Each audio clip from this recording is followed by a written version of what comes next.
എല്ലാവർക്കും നമ്മുടെ പുതിയൊരു വ്ളോഗിലേക്ക് വീണ്ടും സ്വാഗതം. അപ്പോൾ തിങ്കളാഴ്ച രാവിലെ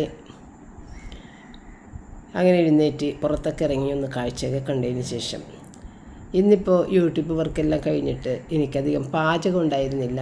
അപ്പോൾ ഞാൻ ചെയ്തത് ക്ലീനിങ് വർക്കായിരുന്നു. നമ്മുടെ റൂബി കൊച്ച് കിടന്നുറങ്ങണേ കേട്ടോ. രാവിലെയാണ് കൂടുതൽ കിടന്നുറങ്ങുന്നത്. രാത്രി അവൾ എപ്പോഴും അലേർട്ടായിരിക്കും.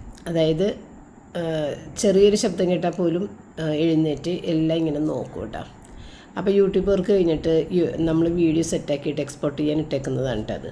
അപ്പോൾ എക്സ്പോർട്ട് ചെയ്യാനായിട്ട് കുറച്ച് നേരം വേണം. അപ്പോൾ അതിന് ഇടുന്ന സമയത്ത് ഞാൻ ചാർജിൽ കുത്തിയിടും. അത്ര നേരം കൊണ്ട് ചാർജ് പോയിട്ടുണ്ടാവും നമ്മൾ വീഡിയോ വർക്കെല്ലാം കഴിയുമ്പോൾ. അത് കഴിഞ്ഞിട്ടാണ് വീഡിയോ നമ്മുടെ യൂട്യൂബിലേക്ക് അപ്ലോഡ് ചെയ്യുന്നത്. അപ്പോൾ ഇന്നെനിക്ക് ബ്രേക്ക്ഫാസ്റ്റ് ഒന്നും ഉണ്ടാക്കണ്ടെന്ന് പറഞ്ഞ കാര്യം, കഴിഞ്ഞ ദിവസത്തെ വീഡിയോയിൽ നിങ്ങൾ കണ്ടിട്ടുണ്ടായിരുന്നു. ഞായറാഴ്ചത്തെ വീഡിയോ ആയിരുന്നു. അതിൻ്റെ അകത്ത് നമ്മുടെ ഗ്യാസിൻ്റെ റെഗുലേറ്റർ ചീത്തയിൽ പോയിട്ട് പാചകം നടക്കാതെ പോയത്. അപ്പോൾ എല്ലാവരും തന്നെ എന്നോട് പറഞ്ഞിട്ടുണ്ടായിരുന്നു, സ്വപ്ന ഒരു ഇൻഡക്ഷൻ കുക്കർ മേടിച്ച് വെക്കണമായിരുന്നു, ഇങ്ങനെയുള്ള സന്ദർഭത്തിൽ ഉപയോഗിക്കാമല്ലാന്ന്. ഒരിക്കലും ഇങ്ങനൊരു പണി കിട്ടുമെന്ന് നമ്മൾ വിചാരിക്കുന്നില്ല. ഇങ്ങനത്തെ ഒരു പണി നമുക്ക് എൻ്റെ ജീവിതത്തിൽ ആദ്യമായിട്ടാണ് ഇങ്ങനെ ഒരു റെഗുലേറ്റർ കേടായിട്ട് ഗ്യാസ് കത്തിക്കാൻ പറ്റാതിരുന്നത് ആദ്യമായിട്ടാണ്. അപ്പോൾ ഇതൊരിക്കലും പ്രതീക്ഷിക്കാത്തൊരു കാര്യത്തിന് വേണ്ടി ഇൻഡക്ഷൻ കുക്കർ നമ്മൾ ഒരിക്കലും മേടിച്ച് വെക്കൂല. ഗ്യാസിനൊരു ഡിമാൻഡ് ചില കാലഘട്ടങ്ങളിൽ വരുമല്ലോ. അപ്പോൾ അങ്ങനെ ഗ്യാസിന് വരാനായിട്ട് കിട്ടാൻ ഡിമാൻഡുള്ള കാലഘട്ടങ്ങളിലാണെന്നെങ്കിൽ നമ്മൾക്കത് മേടിക്കാമായിരുന്നു. ഇതിപ്പോൾ ഞങ്ങൾക്ക് ഒരിക്കലും ഗ്യാസ് ഇല്ലാതിരിക്കില്ല. കാരണം നമുക്ക് 4 സിലിണ്ടർ വീട്ടിലുണ്ട്. എപ്പോഴും 2 സിലിണ്ടർ നിറച്ചുണ്ടാവും. പിന്നെ ഒരെണ്ണം നമ്മൾ ഉപയോഗിക്കുന്നതും ഉണ്ടാവും. അപ്പോൾ ഒരിക്കലും ഗ്യാസിൻ്റെ എത്ര ഡിമാൻഡ് വന്നു കഴിഞ്ഞാലും നമുക്ക് 3 സിലിണ്ടർ യൂസ് ചെയ്ത് കഴിഞ്ഞിട്ട് ആ സമയം കൊണ്ട് എന്തായാലും അടുത്തൊരു സിലിണ്ടർ നമുക്ക് കിട്ടിയിരിക്കുമെന്ന് നമുക്കറിയാം. അപ്പോൾ അതുകൊണ്ടാണ് നമ്മൾ ഇൻഡക്ഷൻ കുക്കർ ഇതുവരെ മേടിക്കാത്തത്. ഇൻഡക്ഷൻ കുക്കർ വെക്കാനായിട്ടുള്ള ഒരു സ്പേസും ഇല്ല നമുക്ക്. പിന്നെ അതിനെ പൊതിഞ്ഞ് മാറ്റി വെക്കണം. ആവശ്യ നേരത്തെ ഇങ്ങനെ എടുത്ത് ഉപയോഗിക്കാം. പക്ഷേ ഇത് ഇപ്പോൾ എൻ്റെ ജീവിതത്തിൽ ആദ്യമായിട്ട് വന്ന ഒരു ആവശ്യമായിരുന്നു. അപ്പോൾ നമുക്കൊരിക്കലും പ്രതീക്ഷിക്കാത്ത ഒരു ആവശ്യമായിരുന്നു ഇപ്പം ഉണ്ടായത്. അത് ആരും അങ്ങനെ ചിന്തിക്കുകയും കൂടിയില്ല. ഞങ്ങളുടെ കയ്യിൽ വേറെ റെഗുലേറ്റർ വേണമെന്നുണ്ടെങ്കിൽ അത് വെക്കാമായിരുന്നു. പക്ഷെ അത് എത്ര നോക്കിയിട്ട് കിട്ടിയില്ല. ഈ തിരക്കിൻ്റെ ഇടയിൽ എനിക്ക് തോന്നുന്നത് അത് നഷ്ടപ്പെട്ടു പോയിട്ടുണ്ടെന്ന് തോന്നുന്നു. അത് കിട്ടിയില്ല. പിന്നെ നമുക്ക് വേറെ സ്റ്റൗ ഉണ്ട്. പക്ഷേ സ്റ്റൗ ഉണ്ടെന്നുണ്ടെങ്കിലും ഈ റെഗുലേറ്ററിലെങ്കിൽ ഒരു പണിയും നടക്കില്ല. ഏതായാലും ഇനി ഇങ്ങനത്തെ ഒരു സംഭവം ഉണ്ടാകാൻ വഴിയില്ലെന്ന് എനിക്ക് തോന്നുന്നു. ഇപ്പോൾ ഏതായാലും നമുക്ക് ഇന്നത്തെ ദിവസം രാവിലെ തന്നെ പപ്പ പോയിട്ട് റെഗുലേറ്റർ മേടിക്കും നമ്മുടെ ഗ്യാസ് ഏജൻസിയിൽ നിന്ന്. അപ്പോൾ നമുക്ക് എന്തായാലും 2 റെഗുലേറ്റർ ഉണ്ട്. അപ്പോൾ പിന്നെ ഇനി വേറെ പുതിയ എന്തെങ്കിലും കാര്യങ്ങൾ വരുവാന്ന് എനിക്കറിയില്ല. ഏതായാലും ഇൻഡക്ഷൻ കുക്കർ ഞാൻ മേടിക്കാൻ സാധ്യതയില്ലാത്തൊരു സാധനം തന്നെയാണ്. അപ്പം ഞാൻ ഏതായാലും കുറച്ച് നാളായിട്ട് ഇത് വാക്യൂം ചെയ്തിട്ടുണ്ടായിരുന്നില്ല. അപ്പോൾ വാക്യൂം ക്ലീനറും ഉണ്ട്. ആ പൊടിയും റൂബിയുടെ മുടിയും ഒക്കെ ഒന്ന് ക്ലീൻ ചെയ്തെടുക്കണേട്ടാ. അപ്പോൾ ഇത് നമ്മുടെ തറയിൽ യൂസ് ചെയ്യുന്ന സാധനമാണ്. പക്ഷേ ഇത് വെച്ചിട്ട് ഇത് പെട്ടെന്ന് തന്നെ നല്ലൊരു ഏരിയ പെട്ടെന്ന് ക്ലീൻ ചെയ്തെടുക്കാൻ പറ്റും. അതുകൊണ്ടാണ് ഈ ഒരു ഹെഡ് യൂസ് ചെയ്യുന്നത് കേട്ടോ, ഈ ഒരു ബ്രഷ്. അപ്പോൾ ഇതൊക്കെ ക്ലീൻ ചെയ്തിട്ട് ഇനി ആ വിരിപ്പൊക്കെ ഒന്ന് ഇടണം. അപ്പം നമുക്ക് നല്ല വിരിപ്പുകൾ ഒന്നും തന്നെ ഇട്ടിട്ട് കാര്യമില്ല. റൂബി ഓടി നടക്കുന്നതുകൊണ്ട് തന്നെ നമ്മൾ പഴയ വിരിപ്പൊക്കെ തന്നെയാണ് ഇടുന്നത്. അപ്പോൾ നമ്മുടെ കല്യാണത്തിൻ്റെ സമയമായപ്പോഴത്തേക്കും പുതിയ വിരിപ്പ് മേടിച്ചിടണമെന്ന് എല്ലാവരും വീട്ടിൽ പറഞ്ഞെങ്കിലും ഞാൻ പറഞ്ഞു ഇനി പുതിയ വിരിപ്പിട്ടിട്ട് കാര്യമൊന്നുമില്ല. നമ്മുടെ റൂബി കൊച്ചെല്ലാം ഓടി നടക്കണത്. അപ്പോൾ ഇനി പുതിയതൊന്നും വേണ്ട. ഈ വിരിപ്പ് അങ്ങോട്ട് മാറ്റിയിട്ട് സെറ്റ് വിരിപ്പില്ലാതെ ഇടുമ്പോൾ അതൊരു ഭംഗിയാണ്, അങ്ങനെ ഇടാം എന്ന് പറഞ്ഞു. അപ്പോൾ അതുകൊണ്ട് പുതിയ വിരിപ്പൊന്നും ഞാൻ മേടിച്ചില്ല. പഴയ വിരിപ്പ് തന്നെ അങ്ങനെ ഇട്ട് അഡ്ജസ്റ്റ് ചെയ്ത് പോവുകയാണ് ചെയ്യുന്നത്. ഏതായാലും നമ്മൾ റൂബി കുഞ്ഞിന് സ്വാതന്ത്ര്യം കൊടുത്തു പോയില്ലേ. അപ്പോൾ ഇനി ഇടയ്ക്ക് വെച്ചിട്ട് അവളുടെ സ്വാതന്ത്ര്യം നഷ്ടപ്പെടുത്തുമ്പോൾ അത് ശരിയാകാതെ വരും. ഒരു മനുഷ്യരോട് പറഞ്ഞ പോലെ പറഞ്ഞ് മനസ്സിലാക്കാൻ പറ്റൂലല്ലോ. ഇപ്പോഴത്തെ സാഹചര്യം മാറി. ഇനിയിപ്പോൾ അങ്ങനെ പാടില്ല ഇങ്ങനെ പാടില്ലെന്നൊന്ന് റൂബിയുടെ അടുത്ത് പറഞ്ഞാൽ മനസ്സിലാകില്ല. അവൾ ജനിച്ച് വളർന്ന സാഹചര്യം ആ ഒരു ഇതിൽ തന്നെ അവൾ മരണം വരെ ഉണ്ടാവുകയുള്ളൂ. അപ്പോൾ അതിൻ്റെ ഇടയ്ക്കില്ലേ ചിക്കൻ ഓർഡർ ചെയ്തത് വന്നതാണ്. ചിക്കൻ്റെ വില കേട്ട് എൻ്റെ കണ്ണ് തള്ളിപ്പോയി. 2 ചിക്കനാണ് നമ്മൾ മേടിക്കണത്. 980. അപ്പോൾ 1000 രൂപ അടുത്ത് കഴിഞ്ഞ്. അപ്പോൾ ചിക്കന് നല്ല വിലയുണ്ട്. എത്ര കിലോയാണെന്നൊന്ന് എനിക്ക് അറിയാൻ പാടില്ല. ഏതായാലും 190 അങ്ങനെ എന്തോ ആയിരുന്നു ചിക്കൻ്റെ വില അങ്ങനെ പറഞ്ഞത് തോന്നണം. നമ്മളിങ്ങനെ കിലോ പറയാറില്ല. 2 ചിക്കൻ, അപ്പോൾ വലുത് വേണം ചെറുത് വേണം എന്നൊക്കെ ഇങ്ങനെ ചോദിക്കുമ്പോൾ അതനുസരിച്ചിട്ട് പറയും ഞാൻ. അത്രയേ ഉള്ളൂ. എത്ര കിലോ എന്നൊന്നും അങ്ങനെ ഇല്ല. അപ്പോൾ അങ്ങനെ ചിക്കൻ എന്ത് തന്നെ വില കൂടിയാലും നമുക്ക് ചിക്കൻ ഇല്ലാതെ പറ്റൂല. റൂബിക്ക് വേറെ ഭക്ഷണം കഴിക്കൂല റൂബി. അപ്പോൾ അതുകൊണ്ട് ചിക്കൻ എന്തായാലും മേടിക്കും. പിന്നെ കുട്ടികൾക്ക് ഇപ്പോൾ റിച്ചാർഡാണെങ്കിലും ചിക്കൻ മാത്രമല്ലേ കഴിക്കുള്ളൂ. അപ്പോൾ അതുകൊണ്ട് എന്തായാലും ചിക്കൻ വേണം. അപ്പോൾ അങ്ങനെ ചിക്കൻ അതിൻ്റെ ഇടയിൽ വന്നതൊക്കെ കൊണ്ട് അവിടെ വെച്ചിട്ടേ ഉള്ളൂ. ഇനിയിപ്പോൾ എടുത്തിട്ട് എന്താണെന്ന് വെച്ച് കഴിഞ്ഞാൽ എന്തെങ്കിലുമൊക്കെ ഉച്ചക്കൊക്കെ പാചകം ചെയ്യാനുള്ളത്, പിന്നെ നമ്മുടെ റൂബി കൊച്ചിന് കൊടുക്കാനുള്ളത്. അത്യാവശ്യം റൂബി കൊച്ചിനാണ് നമ്മൾ മേടിക്കണത്. അവളുടെ ചിക്കൻ തീരുമ്പോഴാണ് പെട്ടെന്ന് തന്നെ മേടിക്കണത്. എന്നിട്ട് പിന്നെ അതിനകത്ത് നിന്ന് ബ്രസ്റ്റ് പീസൊക്കെ നമ്മുടെ റിച്ചാർഡിന് ഒക്കെ എടുക്കും. പിന്നെ ഇപ്പോൾ നമ്മുടെ സാറ്റിനൊക്കെ വെച്ച് ഉള്ളതുകൊണ്ട് ചിക്കൻ ലെഗ് പീസും റൂബിക്ക് അങ്ങനെ കൊടുക്കണില്ല. അത് സാറ്റിനൊക്കെ ഇഷ്ടം ചിക്കൻ ലെഗ് പീസ് കഴിക്കാനാണ്. ഇവിടെ ആരും ലെഗ് പീസ് അങ്ങനെ താല്പര്യമില്ലല്ലോ. അപ്പോൾ റൂബി കൊച്ചിനായിരുന്നു കൊടുത്തുകൊണ്ടിരുന്ന് വെച്ചത്. ഇപ്പോൾ ഏതായാലും ഞാൻ സാറ്റിനൊക്കെ വേണ്ടി ചിക്കൻ ലെഗ് പീസ് എടുത്ത് വെക്കും കേട്ടോ. അപ്പോൾ ബ്രസ്റ്റ് പീസ് റിച്ചാർഡിനുമായി, ലെഗ് പീസ് സാറ്റിനെ കൊച്ചിനുമായി. അപ്പം അങ്ങനെയാണ് ഇപ്പോഴത്തെ പരിപാടികൾ. അങ്ങനെ ഞാൻ അടിച്ച് ഒക്കെ എടുത്ത് ക്ലീനിങ് എല്ലാം കഴിഞ്ഞതിന് ശേഷം അപ്പോൾ നമുക്ക് ഒരു സമാധാനമായി. കുറച്ച് പൊടിയും രോമൊക്കെ അതിൽ നിന്ന് പോയല്ല. അപ്പോൾ അതിൻ്റെ ആ ഒരു ഡിറ്റാച്ചബിളായിട്ടുള്ള അതിൻ്റെ ബാഗ് ഉണ്ടല്ലോ, അത് ക്ലീൻ ചെയ്ത് അത് കൂടിയിട്ടൊന്ന് കഴുകി വെക്കണം. അപ്പോൾ ഞാൻ വിചാരിച്ച് അതവിടെ മാറ്റി വെക്കാം. അതുകൊണ്ട് സാവധാനം അത് ഏറ്റവും അവസാനം കഴുകി വൃത്തിയാക്കി അഴുക്കൊക്കെ കളഞ്ഞ് കഴുകി വൃത്തിയാക്കി എടുക്കാം എന്ന് വിചാരിച്ചാൽ അത് ഞാൻ മാറ്റി വെച്ച്.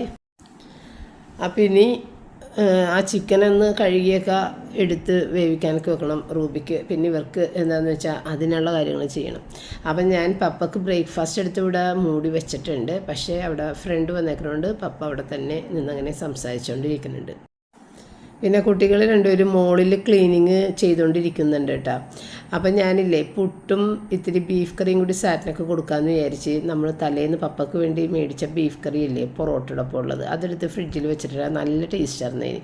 അപ്പോൾ അതെടുത്തിട്ട് ഞാൻ സാറ്റിനൊക്കെ കൊടുക്കാൻ വേണ്ടി ഇത് ചൂടാക്കാൻ വെച്ചിട്ടുണ്ട്. അവർ താഴേക്ക് വരുമ്പോൾ അങ്ങോട്ട് ചൂടാക്കി കൊടുക്കാമെന്ന് വിചാരിച്ച് വന്നാ. ടീഷർട്ട് വേണോ?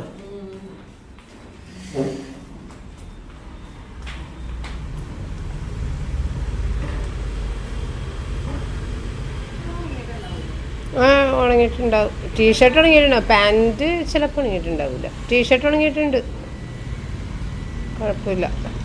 ഇപ്പോൾ ഒരെണ്ണം മാത്രം എടുക്ക്. പാൻറ്റ് ഉണ്ടല്ലോ.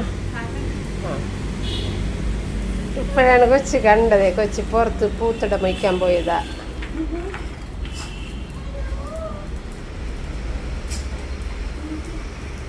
കൊച്ചി ചേച്ചിനെ കണ്ടില്ലേ? അതാണ് കൊച്ചിന് തുമ്മൽ വന്നതാണ്. പക്ഷെ പെട്ടെന്ന് തുമ്മിപ്പോയി. തുമ്മണേണ് കണ്ട. ചേച്ചി പോട്ടെ. ചേച്ചി ചേട്ടക്ക് ഉടുപ്പ് എടുക്കാൻ വന്നതാ.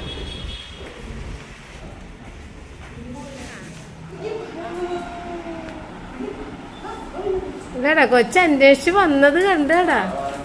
അതൊന്നുമില്ല, ചേച്ചിനെ നേരത്തെ കണ്ടു കഴിഞ്ഞ്. ക്വിൽറ്റാണ് എങ്കിലും അത് വേറെന്തോ പേരാണ്. അത് എവിടെ ഇടും? ഇപ്പോൾ പറഞ്ഞ പോലെ പുറയിൽ കൊണ്ട് ഇടണ്ട. ഇതിവിടെ വല്ലയിടത്തും വെക്ക്. ഇതിവിടെ വെക്ക് ഇപ്പോൾ തൽക്കാലം. എടാ നീ ഗിൽഡയുടെ വീട്ടിൽ കൊണ്ടുവന്ന് ഇട്ട് കൊടുക്കോടാ ഈ സാധനം. നിന്നെ കാണിക്കാൻ വേണ്ടി കൊണ്ടുവന്ന് വെച്ചാണ്. നിനക്ക് നീ നേരത്തെ കാണണമെന്ന് പറയണ്ടായിരുന്നല്ല.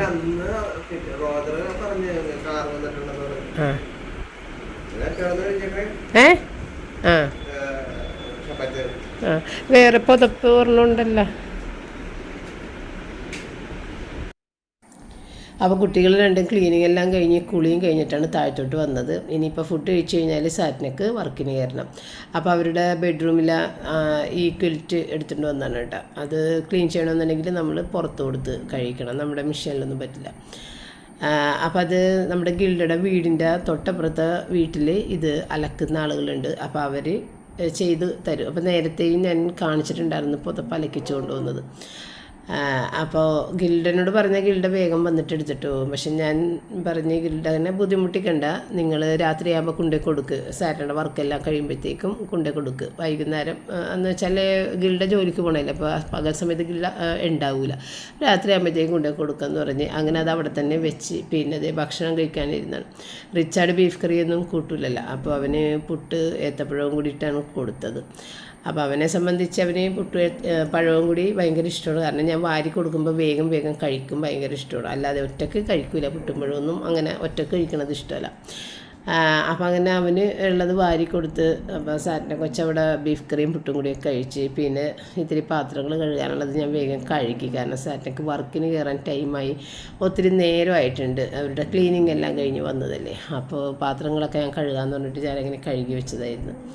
പിന്നെ ചിക്കൻ ഒക്കെ എടുത്ത് അതിനകത്ത് നിന്ന് ഇപ്പം ആവശ്യമുള്ള അതായത് കുട്ടികൾക്ക് ആവശ്യമുള്ളതും റൂബിക്ക് ആവശ്യമുള്ളതും ഒക്കെ വേർതിരിച്ചൊക്കെ എടുത്ത് ബാക്കിയുള്ളത് ഇനി ഫ്രീസറിലോട്ടും വെക്കാനുള്ളതൊക്കെ അതും ആക്കിയെടുത്തിട്ടാണ്. അപ്പോൾ ഇന്ന് ഞാൻ വിചാരിച്ച് ഇത്തിരി ചിക്കൻ മന്തി തന്നെ ഉണ്ടാക്കാമെന്ന്. ചിക്കൻ മന്തി അല്ലെങ്കിൽ ബിരിയാണി ഉണ്ടാക്കാൻ വളരെ എളുപ്പമാണ്. അപ്പോൾ അതാണെങ്കിൽ എനിക്ക് ചെയ്യാൻ ഇൻട്രസ്റ്റുമാണ്, എനിക്ക് പണി കുറവാണ്. പക്ഷേ റിച്ചാർഡിന് ചിക്കൻ ഇത് ബിരിയാണി ഇപ്പോൾ വെക്കല്ലേ എന്ന് എന്നോട് പറഞ്ഞുകൊണ്ടിരിക്കണേ. സാറ്റിനെ കൊച്ചിനാണെന്നുണ്ടെങ്കിൽ ചിക്കൻ ബിരിയാണി കഴിക്കണം നല്ല ഇഷ്ടമാണ്. ഏത് ബിരിയാണി ആണെങ്കിലും ഇഷ്ടമാണ്, എങ്കിലും റിച്ചാർഡിനും കൂടി ആകുമ്പോൾ ചിക്കൻ വെച്ചിട്ട് തന്നെ ചെയ്യണമല്ലോ. അപ്പം ഞാൻ മന്തിക്കുള്ള റൈസ് ഒന്നെടുത്ത് വെച്ച് പിന്നെ റൂബിയുടെ ചിക്കൻ, അപ്പോൾ ആദ്യം വേവിക്കുന്ന ചിക്കൻ റൂബിക്ക് ഭയങ്കര ഇഷ്ടമാണ്. ആദ്യം എന്ന് വെച്ച് കഴിഞ്ഞാൽ ചിക്കൻ വരുമ്പോൾ തന്നെ അതിനകത്തുള്ള കരളൊക്കെ 2 കരളുണ്ടാവുമല്ലോ 2 ചിക്കനിൽ, അപ്പോൾ അതൊക്കെ ഇട്ടിട്ട് വേവിച്ച് കൊടുക്കുമ്പോൾ ഭയങ്കര ഇഷ്ടമാണ്, വേഗം കഴിക്കും. ആ ദിവസത്തെ ചിക്കൻ വേഗം ഇഷ്ടമായിട്ട് കഴിക്കും. അപ്പോൾ ഇന്നിപ്പോൾ ചിക്കൻ മന്തി ഞാൻ എപ്പോഴും പണ്ടേ വെക്കുന്ന ഇതിൽ തന്നെ വെക്കണം. ഇപ്പോഴായിട്ട് എനിക്കിങ്ങനെ ചോറ് വറ്റിച്ചെടുക്കുന്നതിനോട് ഇപ്പോൾ എന്തോ ഒരു ഇഷ്ടക്കുറവാണ്. കാരണം ആ സ്റ്റാർച്ച് കംപ്ലീറ്റ് പോകാതെ അതിൽ തന്നെ പിടിച്ച് അങ്ങനെയാണല്ലോ നമ്മൾ കഴിക്കണത്. അപ്പോൾ എനിക്കെന്തോ അങ്ങനെ ഇപ്പോഴായിട്ടും ഭൂരിഭാഗവും ഞാൻ ചോറ് വാർത്ത് വെള്ളവും ഇങ്ങനെ കളഞ്ഞതുപോലെ തന്നെ നൂഡിൽസ് ഉപയോഗിച്ച് വെള്ളം കളഞ്ഞിട്ട് തന്നെയാണ് ഉണ്ടാക്കാറ്. വറ്റിച്ചെടുക്കുമ്പോൾ എന്തോ ഒരു മനപ്രയാസം വരും എനിക്ക്. അപ്പോൾ ഇത് നമ്മൾ വറ്റിച്ചെടുക്കുന്ന ഒരു റെസിപ്പി ഇതാണ് റിച്ചാർഡിന് ഇഷ്ടം, അതുകൊണ്ട് ഞാനിപ്പോൾ വറ്റിച്ച് തന്നെ എടുക്കുന്നുണ്ട്. നേരത്തെ നമ്മൾ റിച്ചാർഡിന് കഴിഞ്ഞ തവണ ലാസ്റ്റ് ആയിട്ട് വെച്ച് കൊടുത്ത ചിക്കൻ മന്തി ഞാൻ ഇങ്ങനെ ചോറ് വേവിച്ചിട്ട് ഊറ്റിയെടുത്തിട്ടുള്ള ദമ്മായിട്ടുള്ളൊരു ചിക്കൻ മന്തിയാണ് വെച്ചിട്ടുണ്ട്. അത് റിച്ചാർഡിന് ഇഷ്ടപ്പെട്ടില്ല. അപ്പോൾ അതുകൊണ്ട് പിന്നെ ഞാൻ വിചാരിച്ചു എന്നാൽ പിന്നെ ഇങ്ങനെ തന്നെ ചെയ്യാം. അപ്പോൾ നമ്മൾ ചോറിൻ്റെ ഇരട്ടി വെള്ളം വെച്ചിട്ട് ഇരട്ടിയിലും ഒരു ഇത്തിരിയും കൂടി വെള്ളം കൂടുതൽ വെക്കണം. ചിക്കൻ കിടന്ന് വേയുമ്പോൾ വെള്ളം ഇത്തിരി വറ്റുമല്ല, അതുകൊണ്ട് അത് വെച്ചിട്ട് അതിനകത്ത് മുഴുവൻ മസാലകളും പിന്നെ ഡ്രൈ ലെമണും കുറച്ച് വെളുത്തുള്ളി ഇത്രയും ഇട്ട് അവിടെ വേവിക്കാൻ വെച്ചിട്ട് അത് ചിക്കനും കൂടി ഇട്ടിട്ട് വെള്ളം തിളച്ച് കഴിഞ്ഞിട്ട് ചിക്കനും കൂടി ഇട്ടിട്ട് വേവിക്കാൻ വെച്ച് കഴിഞ്ഞിട്ട് അത് ഒന്ന് പകുതി വേവാകുന്ന സമയം കൊണ്ട് നമുക്ക് സാലഡൊക്കെ റെഡിയാക്കി വെക്കാം, മയണൈസിൻ്റെ കാര്യങ്ങൾ റെഡിയാക്കി വെക്കാം. അപ്പോൾ മയണൈസ് ഏറ്റവും അവസാനമാണ് ചെയ്യണത്, കുട്ടികൾ കഴിക്കാൻ വരുന്ന സമയത്ത് ഞാൻ ചെയ്യാറുള്ളൂ. അപ്പോൾ സാലഡ് ആദ്യം അടിച്ച് വെച്ച് അത് ബൗൾ കഴുകിയെടുത്ത് കഴിഞ്ഞിട്ടുണ്ടെന്നുണ്ടെങ്കിൽ മയണൈസിന് വേണ്ടിയിട്ടുള്ള മറ്റുള്ള ഇൻഗ്രീഡിയൻസ് ഒന്ന് ചതച്ച് വെക്കാം. അപ്പോൾ ഇതിൻ്റെ അകത്തേക്ക് തക്കാളി, ചെറിയ ജീരകം, വെളുത്തുള്ളി, ഉപ്പ് ഇത്രയും മാത്രമാണ്, പച്ചമുളക് എരിവിന് വേണ്ടിയിട്ട് അത്രയും ഇട്ടിട്ട് അതൊന്ന് അടിച്ചെടുത്ത് കഴിഞ്ഞാൽ അറബിക് സാലഡ് റെഡിയാണ്. പിന്നെ ചിലവരിത് ചോപ്പറിൽ ഇട്ട് വളരെ നൈസായിട്ട് ചോപ്പ് ചെയ്തെടുക്കും, അതും നല്ല ടേസ്റ്റാണ്. ഇതിപ്പോൾ ഞാൻ അരച്ചാണ് എടുത്തേക്കുന്നത്. ഇനിയിപ്പോൾ പകുതിയിൽ കൂടുതൽ കഴിയുമ്പോഴാണ് നമ്മൾ ഈ ചിക്കൻ അതിൻ്റെ ആ ഒരു വെളുത്തുള്ളി ഇട്ടേക്കണില്ലേ, വെളുത്തുള്ളി മുഴുവനോടെ ചതച്ചിടുന്നത്, അതും കൂടിയൊക്കെ പെറുക്കി എടുത്തിട്ട് നമ്മൾ മസാലയിൽ മിക്സ് ചെയ്ത് മാരിനേറ്റ് ചെയ്ത് വെക്കണേ. അപ്പം മസാലയുടെ അകത്ത് നമ്മൾ ഇത് മുളക് പൊടി, അതായത് കാശ്മീരി ചില്ലി പൗഡർ, കുരുമുളക് പൊടി, ഗരം മസാല, ചെറിയ ജീരകത്തിൻ്റെ പൊടി, ആ 4 പൊടികൾ ചേർത്തിട്ട് ഉപ്പും കൂടി ചേർത്ത് കുറച്ച് എണ്ണയും കൂടി ഒഴിച്ചിട്ട് വേണമെങ്കിൽ മിക്സ് ചെയ്യാം. ഇപ്പം ഞാൻ അങ്ങനെ ചെയ്തില്ല, വെറുതെ മാരിനേറ്റ് ചെയ്ത് വെക്കുകയാണ് ചെയ്തത്. ഇനിയിപ്പോൾ അതിൻ്റെ അകത്തേക്ക് റൈസ് ഇട്ട് അത് ഒന്ന് നല്ല തിള വന്നു കഴിഞ്ഞാൽ പിന്നെ വളരെ ചെറിയ തീയിലിട്ടിട്ട് വേവിച്ചെടുക്കുക. പിന്നെ ഈ ചിക്കൻ ഒന്ന് മൂടി വെച്ചിട്ട് ഫ്രൈ ചെയ്യുക, അല്ലെങ്കിൽ ഇപ്പോൾ ഇങ്ങനെ ഹാർഡായിപ്പോൾ ഇതൊരു സോഫ്റ്റായിട്ട് കിട്ടാൻ വേണ്ടിയിട്ട് നമ്മൾ മൂടി വെച്ചിട്ട് ഫ്രൈ ചെയ്തെടുക്കും. പിന്നെ അതിനകത്ത് ഒഴിക്കുന്ന എണ്ണ, ഒരുപാട് എണ്ണ ഒഴിക്കേണ്ട, ആവശ്യത്തിനുള്ള എണ്ണ ഒഴിച്ച് കഴിഞ്ഞാൽ ആ എണ്ണ നമ്മൾ റൈസിലേക്ക് മൊത്തത്തിൽ എടുത്ത് ഒഴിക്കും. കാരണം റൈസിൽ നമ്മൾ വേറെ ഒരു നെയ്യ് അങ്ങനെ ഒരു കാര്യങ്ങളും ചേർക്കുന്നില്ല. ചിക്കൻ്റെ ആ മസാലയോടുകൂടി ആ ഒരു എണ്ണ ഉണ്ടല്ലോ വറുത്ത് കഴിയുമ്പോഴുള്ള ആ ഒരു എണ്ണ റൈസിന് മീതയിൽ ഒഴിക്കുമ്പോൾ റൈസിന് ഒരു കളറും കിട്ടി, നല്ലൊരു ഫ്ലേവറും കിട്ടി. പിന്നെ നമ്മൾ റൈസ് വേവിക്കുന്ന അതിനകത്തേക്ക് ചിക്കൻ ക്യൂബും കൂടി 2 ഇട്ടിട്ടുണ്ട് കേട്ടോ. മാഗിയുടെ ചെറിയ ചിക്കൻ ക്യൂബ് കേട്ടോ, വില കുറഞ്ഞതില്ലേ അത്. വില കൂടിയ ചിക്കൻ ക്യൂബാണെങ്കിൽ അത് 1 മാത്രം ഇട്ടാൽ മതിയാവും.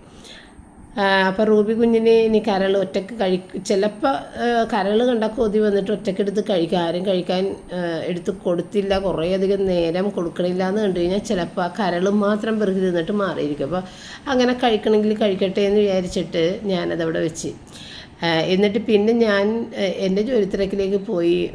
ഫ്രണ്ടിലോട്ടൊക്കെ കുറച്ച് വർക്കിന് ഞാൻ അങ്ങോട്ട് പോയപ്പോഴത്തേക്കും റൂബിക്ക് കൊതി വന്നിട്ട് ഇതിനകത്ത് നിന്ന് ഒരു കരളെടുത്ത് കഴിച്ചിട്ടുണ്ടായിരുന്നു. അപ്പം ഞാൻ എണ്ണിയാളിൽ ഇട്ടേക്കണം, 2 കരൾ ഇട്ടിട്ടുണ്ട്. അപ്പോൾ ഞാൻ തിരിച്ച് വന്ന് കഴിഞ്ഞപ്പോഴത്തേക്കും കൊതി കൊണ്ട് ഒരു കരളെടുത്ത് കഴിച്ചിട്ടുണ്ടായിരുന്നു. എന്നാലും റൂബിക്ക് വാരി കൊടുക്കാതെ റൂബി കഴിക്കൂല, അങ്ങനെ കുത്തിയിരിക്കും അവിടെ. ഇപ്പോൾ കണ്ടില്ലേ അവിടെ മാറിയിരിക്കണ എന്നാൾ.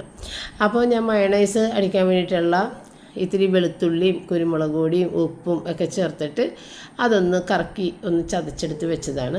ഇനിയിപ്പോൾ ഇതിനകത്തേക്ക് എണ്ണയും മുട്ടയും ചേർത്തിട്ട് വേണം അടിക്കാൻ. ഇപ്പോൾ മുട്ട ഞാനിപ്പോൾ ഇടൂല, എണ്ണ ഒഴിച്ചിട്ട് ഞാനതവിടെ മൂടി വെച്ച്. അപ്പോൾ കഴിക്കണ ആ ഒരു സമയത്ത് മാത്രമാണ് മുട്ട എടുത്തിട്ട് ചേർത്തങ്ങോട്ട് അടിച്ച് അപ്പം തന്നെ കൊടുക്കുകയും ചെയ്യണത് കേട്ടോ. ഉപ്പ്, ഇത്തിരി പഞ്ചസാര, ഇത്തിരി വിനാഗിരി ചേർത്ത് ഞാനതവിടെ മൂടി വെച്ച് ഇനി മുട്ട മാത്രം ചേർത്താൽ മതി. അപ്പോഴേക്കും തുണി വിരിക്കാനുള്ളത് കഴുകി രാവിലെ വെച്ചേക്കണമായിരുന്നു, അതിപ്പോഴാണ് വിരിച്ചത്. കാരണം ഒരു നല്ലൊരു വെയിലടിച്ച് ആ തുണികളെല്ലാം ഒന്ന് ചൂടാകാൻ വേണ്ടി ഞാൻ വെയിറ്റ് ചെയ്തതായിരുന്നു. അപ്പോൾ വെയിലടിച്ച് തുണികളെല്ലാം ചൂടായത് വേഗം തന്നെ അങ്ങോട്ട് മടക്കി വെച്ച് കഴിഞ്ഞാൽ നല്ല ഫ്രഷ് ആയിട്ടിരിക്കും. അല്ലെന്നുണ്ടെങ്കിൽ പിന്നെ വൈകുന്നേരം വരെയൊക്കെ അതവിടെ ഇരിക്കുമ്പോൾ തുണി വീണ്ടും തണുക്കും. അപ്പോൾ അതുകൊണ്ട് ആ ചൂടോടുകൂടി തന്നെ എടുത്തുകൊണ്ട് പോയിട്ട് അടുത്ത തുണിയും വിരിച്ചിട്ട് ഇപ്പം ഞാൻ പുറകിൽ അങ്ങനെ വിരിക്കാറില്ല. മഴക്കാലം അല്ലെന്നുണ്ടെങ്കിൽ നമ്മൾ പുറകിൽ വിരിക്കാം. ഇപ്പോൾ എന്ന് വെച്ച് കഴിഞ്ഞാൽ ഇതുപോലെ വെയിലടിക്കൂല അവിടെ, അപ്പോൾ എപ്പോഴും ഒരു തണുത്ത പോലെ കിടക്കുകയുള്ളൂ മഴക്കാലത്ത് തുണികൾ. അപ്പോൾ ഈ ഒരു ഡ്രയർ വളരെയധികം പ്രയോജനപ്പെട്ടിട്ടാണ്. ഇതിൻ്റെ വില എത്രയായിരുന്നു സത്യം പറഞ്ഞാൽ ഞാൻ മറന്നു. ആരൊക്കെയോ കമൻസിൽ ചോദിച്ചതിൻ്റെ അടുത്ത് ഞാൻ ഓർക്കണില്ല. എനിക്ക് 1500 രൂപ അങ്ങനെ എന്തുകൊണ്ടാണെന്ന് തോന്നുന്നു, മറന്നുപോയി. അത് എഴുതി വെച്ചിട്ടുണ്ട്, അതെവിടെയാണ് അതിൻ്റെ ബില്ല് ഉള്ളതെന്നൊന്നും എനിക്കറിയാൻ പാടില്ല. അപ്പോൾ ഇല്ലേ നമ്മുടെ മന്തിയുടെ റൈസ് പാകത്തിന് വെന്ത് വന്നിട്ടുണ്ട്. ഇനിയിപ്പോൾ ഇതങ്ങനെ തന്നെ കൊട്ടിയതിൻ്റെ മീതിലൊക്കെ അങ്ങോട്ട് ഇട്ടുക. പിന്നെ ഇത്തിരി പച്ചമുളക് ഫ്ലേവർ കിട്ടാൻ വേണ്ടിയിട്ട് അത് ഒരു 5-6 പച്ചക്ക് കുത്തി വെക്കുക. പിന്നെ നമ്മൾ ഒരു പാത്രത്തിൽ കുറച്ച് ഓയിലും ഒഴിച്ചിട്ട്, നമ്മളിതിന് ഉപയോഗിക്കുന്നത് വെജിറ്റബിൾ ഓയിൽ ഏതെങ്കിലും അത് മാത്രമാണ്, നെയ്യൊന്നും ഇടണില്ല. ആ വെജിറ്റബിൾ ഓയിൽ ഉപയോഗിച്ചത് ഏതാണോ അത് തന്നെ വേണം ഇതിൻ്റെ അകത്ത് ഈ കോള് കത്തിക്കുമ്പോഴത്തേക്കും ഇടാൻ വേണ്ടിയിട്ട്. ചിലവർ ബട്ടറും നെയ്യും എല്ലാം കൂടിയൊക്കെ ചേർത്തിട്ട് കോള് അതിൻ്റെ മീതയിലേക്ക് വെക്കും, അല്ലെങ്കിൽ കോള് കത്തിച്ചിട്ട് അതിൻ്റെ മീതയിലേക്ക് ബട്ടറും നെയ്യൊക്കെ ഒഴിക്കുമ്പോൾ ആ ഒരു ഫ്ലേവറും സ്മോക്കി ടേസ്റ്റ് എല്ലാം കൂടി ഒന്നിച്ച് വരും. അപ്പം ഞാനങ്ങനെ ബട്ടറൊന്നും വെക്കാറില്ല, ഇതിനകത്ത് ഉപയോഗിക്കുന്ന ഓയിൽ തന്നെ. അപ്പോൾ അങ്ങനെ തുണി പകുതി വിരിച്ചപ്പോഴാണ് അത് ചെന്ന് നോക്കണം, അല്ലെങ്കിൽ അടുക്കി പിടിക്കുമല്ല എന്ന് വിചാരിച്ച് ഓടിപ്പോയത് കേട്ടോ. അതിൻ്റെ സമയമായിട്ടുണ്ടായിരുന്നു. അപ്പോൾ അത് അത്രയും ചെയ്ത് കഴിഞ്ഞ് വന്നിട്ട് ബാക്കി തുണിയും കൂടി വിരിച്ചിട്ട്, അപ്പം നമുക്ക് നല്ല തണലത്ത് നിന്ന് തുണി വിരിച്ചിട്ട് വെയിലത്തേക്ക് സ്റ്റാൻഡ് കൊണ്ട് വെച്ചാൽ മതി. പിന്നെ ഈ ഒരു വേസ്റ്റിൻ്റെ ഇത് കളഞ്ഞിട്ടുണ്ടായിരുന്നില്ലല്ലോ ഞാൻ, വാക്യൂം ക്ലീനറിൻ്റെ. അപ്പോൾ അതേ ഒരുപാട് വേസ്റ്റ് ഇപ്പോഴത്തെ മാത്രമല്ല കേട്ടോ, ഒരു 2-3 തവണ ക്ലീൻ ചെയ്ത വേസ്റ്റാണത്. റയനാണെന്നുണ്ടെങ്കിൽ ഓരോ പ്രാവശ്യം വാക്യൂം ചെയ്യുന്നത് അപ്പം തന്നെ ക്ലീൻ ചെയ്ത് കഴുകി മാറ്റാറുണ്ട് കേട്ടോ. ഇപ്പം ഞാനത് എനിക്ക് മടിയായിട്ട് അതങ്ങനെ തന്നെ വെച്ചിട്ടുണ്ടായിരുന്നു. ഫില്ലാകുമ്പോൾ റെഡ് കളർ കത്തും, അപ്പോഴേ കളഞ്ഞാൽ മതി. ഇതിപ്പോൾ റെഡ് ലൈറ്റൊന്നും കത്തിയിട്ടില്ലായിരുന്നു, എങ്കിലും ഞാൻ ഇപ്പോൾ എടുത്ത് കളഞ്ഞു. റയനെ ഭയങ്കരമായിട്ട് മിസ് ചെയ്യുന്നുണ്ട് കേട്ടോ. റയൻ പോയിട്ട് ഞാൻ ഇന്നത്തെ വീഡിയോയിൽ പറഞ്ഞു തന്നിട്ട്, റയൻ പോയിട്ട് 3 മാസമാണെന്നുണ്ടെങ്കിൽ ആഗസ്റ്റ് 7-ാം തീയതി വരണം. പക്ഷെ ഒട്ടും തന്നെ സമയം അങ്ങോട്ട് പോയില്ല. റയൻ പോയിട്ട് കുറേ നാളായ പോലെയാണ് എനിക്ക് തോന്നിക്കൊണ്ടിരിക്കുന്നത്. വല്ലാത്ത മിസ്സിങ് ഇപ്പം തോന്നുന്നുണ്ട്. അവനൊന്ന് കണ്ടാൽ മതി. അവൻ്റെ പ്രസൻസ് അത്രയും നമുക്ക് സന്തോഷം തരുന്നതാണ്. അപ്പോൾ ഇവിടെ സാറിൻ്റെ കൊച്ചിൻ്റെ അടുത്ത് ഞാൻ പറയും, റയൻ ഉണ്ടെങ്കിൽ ഭയങ്കര പോസിറ്റീവ് എനർജിയാണെന്നൊക്കെ ഞാനിങ്ങനെ പറയും. അങ്ങനെ റയന് വേണ്ടി വെയിറ്റ് ചെയ്യണം. അപ്പോൾ റയന് മിക്കവാറും നവംബറിൽ ഇറങ്ങാൻ പറ്റും എന്നുള്ളതാണ് ആ സമയമാണ് അവൻ ഇറങ്ങേണ്ട സമയമാണത്. പിന്നെ പറയാൻ പറ്റില്ല അങ്ങോട്ടും ഇങ്ങോട്ടും ഒക്കെ നീങ്ങുക എന്നുള്ളത്. പിന്നെ അവന് ജനുവരി തുടങ്ങി അവൻ്റെ കോഴ്സിലേക്ക് കടക്കണം. അപ്പോൾ അവൻ എവിടെയെങ്കിലും പൂനെയില എവിടെയെങ്കിലും നിന്നിട്ടായിരിക്കുള്ളൂ പഠിക്കുക. അപ്പോൾ ഏതായാലും ക്രിസ്മസിന് ഉണ്ടാകാൻ സാധ്യതയുണ്ട് എന്നാണ് ഞങ്ങൾ വിശ്വസിച്ചിരിക്കുന്നത്. അപ്പം ഞാനാണെന്നുണ്ടെങ്കിൽ പപ്പക്ക് ഇത്തിരി മുട്ടയൊന്ന് പൊരിച്ച് തലേദിവസത്തെ മീൻകറി, പപ്പക്ക് എന്തോ ആ മീൻകറി ഒട്ടും തന്നെ ഇഷ്ടപ്പെടില്ല. കാരണം ഭയങ്കര നെയ്യുള്ള മീനാണ്, പപ്പക്ക് അത് ഒട്ടും ഇഷ്ടപ്പെടണില്ല. അതുകൊണ്ടാണ് ഞാൻ മുട്ട പൊരിച്ചത് കേട്ടോ. അങ്ങനെ പപ്പക്കുള്ള ചോറ് കൊടുത്ത്, പിന്നെ മയോണൈസ് കുട്ടികൾ വന്നു കഴിഞ്ഞപ്പോഴത്തേക്കാണ് ഞാൻ മയോണൈസ് വേഗം മുട്ട അങ്ങോട്ട് ഇട്ടിട്ട് വേഗം അതങ്ങോട്ട് ബീറ്റ് ചെയ്തെടുത്ത് ഹൈ സ്പീഡിൽ ഒരു സെക്കൻഡ്സ് മാത്രം ബീറ്റ് ചെയ്താൽ മതി. അപ്പോൾ ഇത് കഴിക്കണത് ഞാൻ എടുത്തിട്ട് ആ വീഡിയോ മിസ്സായിപ്പോയി, അതിപ്പോൾ കാണാനില്ല. കാരണം കഴിക്കുമ്പോൾ ഇങ്ങനെ സാറ്റ പറഞ്ഞു നല്ല ടേസ്റ്റ് ഉണ്ട് മമ്മി എന്നിങ്ങനെ പറഞ്ഞത്. അപ്പം ഞാനത് വീഡിയോ എടുത്തിട്ടുണ്ടായിരുന്നു, പക്ഷെ അതിനെ കാണാനില്ല. എനിക്കൊന്നൊരു വീഡിയോ ചിലപ്പോൾ ഓൺ ചെയ്തിട്ടുണ്ടാവില്ല. അതാണ് അങ്ങനെ. സാറ്റിനൊക്കെ നല്ല ഇഷ്ടപ്പെട്ടു. കാരണം സാറ്റിനെ പറഞ്ഞത് ഞാനിത് പുറത്തുനിന്ന് മാത്രമാണ് കഴിച്ചേക്കണത്, വീട്ടിൽ വെക്കണം മന്തി ഞാൻ കഴിച്ചിട്ടേ ഇല്ല. ആദ്യമായിട്ടാണ് വീട്ടിൽ വെക്കണം മന്തി കഴിച്ചത്. അപ്പം നമ്മൾ വീട്ടിലാണെന്നെങ്കിൽ സ്മോക്കൊക്കെ ചെയ്യണോണ്ട് തന്നെ ആ ഒരു ഫ്ലേവർ സാറ്റിനൊക്കെ നല്ല ഇഷ്ടപ്പെട്ട്. അപ്പോൾ നമ്മുടെ റൂബി കുഞ്ഞിന് ആ ഫേക്ക് പ്രഗ്നൻസിയുടെ ഒരു മാനസിക ബുദ്ധിമുട്ടിൽ നിൽക്കണോണ്ട് തന്നെ അധികം കളിക്കാനും ചിരിക്കാനൊന്നും പോകാറില്ല ചേച്ചിയുടെ അടുത്ത്. എങ്കിലും ചേച്ചിന് അത്ര ഇഷ്ടമായതുകൊണ്ട് ഒന്ന് പതിയെ വന്ന് നോക്കിയിട്ട് അങ്ങോട്ട് പോകണു കേട്ടോ. പിന്നെ ചേച്ചിയാണെന്നുണ്ടെങ്കിൽ റൂബി കുഞ്ഞിനെ എടുക്കാനൊക്കെ പഠിച്ചിട്ടുണ്ട് കേട്ടോ. റൂബി ഞാൻ അങ്ങാതിരിക്കണില്ലേ, അവളുടെ പൊസിഷൻ തെറ്റാണ്.